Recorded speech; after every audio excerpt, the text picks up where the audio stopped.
Well, hello, Legal team members. Russell Peden calling here. Just wanted to send out another Legal team video update on our YouTube channel, LETV.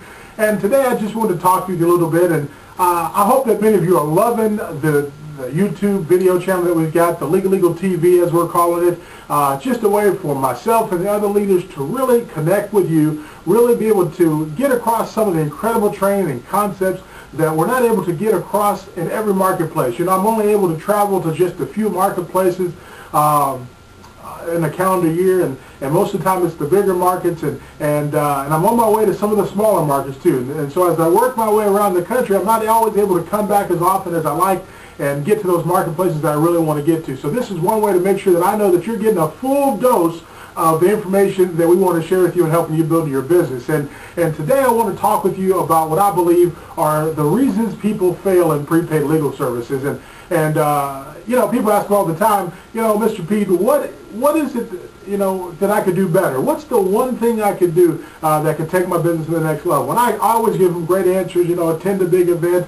You know, don't let the sun go down every day without doing something to build your prepaid legal business. There's all kind of little 1% things that you can do that will really have a profound effect on your business. But today I want to talk to you about what I believe are the 10 reasons why people fail in our business. And you know, the first one, and kind of if we're doing a top 10 list, the first reason people fail in our business is they just don't have any written goals. And I can talk to you from the heart from that, because my first 3 years in this business, I didn't have any written goals. Carol and I, we just were doing the business, going to the meetings, doing PPRs, doing sit-down presentations, but I never really had a written goal, never had anything on paper about my business. Now, I had all kind of ideas and hopes and wishes and things that I wanted to achieve in the business, but I didn't have any clear written goals. And my mentor, Woody and Fred Alexander, they would always tell me that our goals need to be written down on paper. And I would always tell people on my team that they need to have goals and they should be written down on paper, even though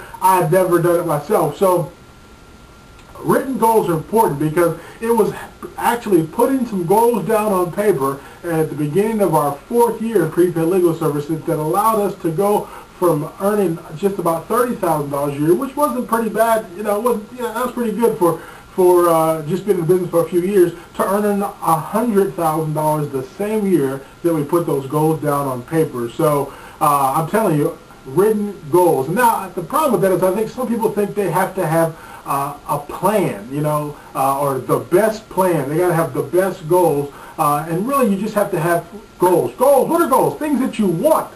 You know, what do you want out of your business? What levels do you want to achieve? What do you want prepaid legal to provide you? And things like that. Those are your goals, things you want to achieve, have, be, do, and accomplish, okay?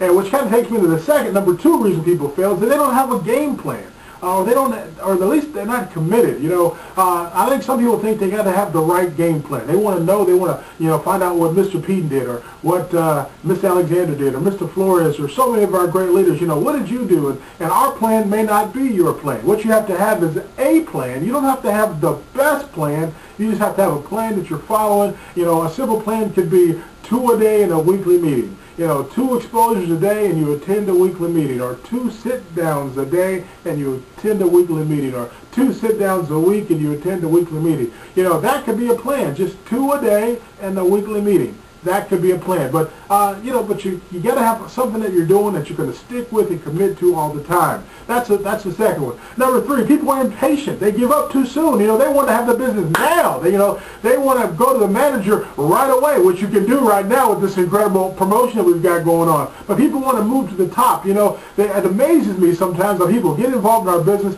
and, you know, if they're not making $5,000 or $10,000 a month, they're first month, second month, third month, or even 6 months into the business, or even, God forbid, your first year in the business, people quit. Now, my question to you is, how long has it taken you currently to get to $10,000 a month? $5,000 a month? If it's less than the time you've been in prepaid, then, well, you know, maybe you should stick with what you're doing. But if it's taking you longer to get to your $5,000 or $10,000 a month than what you're currently doing than it took you in prepaid, what's the difference?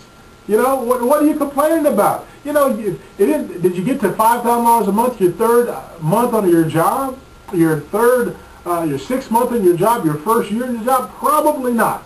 And you're giving this business 20% of your energy and effort, and you're giving your job 100% of your energy and effort, and you can't figure out why you're not making $10,000 a month? Well, folks, it takes time. If you have to build this business, it's a real business that takes time, energy, and effort, and time to mature to be able to produce for you that fruit that you want from your business. So you gotta make sure that you're not that impatient. Some people are disorganized. They waste time on the wrong activities. And again, I'm telling you from the truth that I was the same way. I would waste time on the wrong activities. I spent more time reorganizing my prospect, creating little stacks of people that I wanted to talk to, people I was going to talk to, people that I didn't want to talk to, people I want to talk to after I made money. And what you have to do is just get out there and take action. Don't spend the wrong amount of time doing the wrong things. A cluttered desk and all that stuff, wrong activity, wrong time. Prospecting people, doing a sit-down presentation, right activity,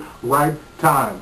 The other thing that I found that the number 5 reason why people fail in our business is they fail to keep their commitments or keep appointments. When you tell someone, when you're following up with them that you're going to call them back in 2 days, you're going to call them back tonight at 8 o'clock, or you're going to call them back on Monday at 9, you call them back at Monday at 9. You call them back when you say you're going to call them back. If you schedule an appointment with someone, you show up and you be on time, because these are the things, those little 1% things that separate people. They're not committed to time. They don't keep their appointments. Those are the things that just one of the major reasons why people fail in our business.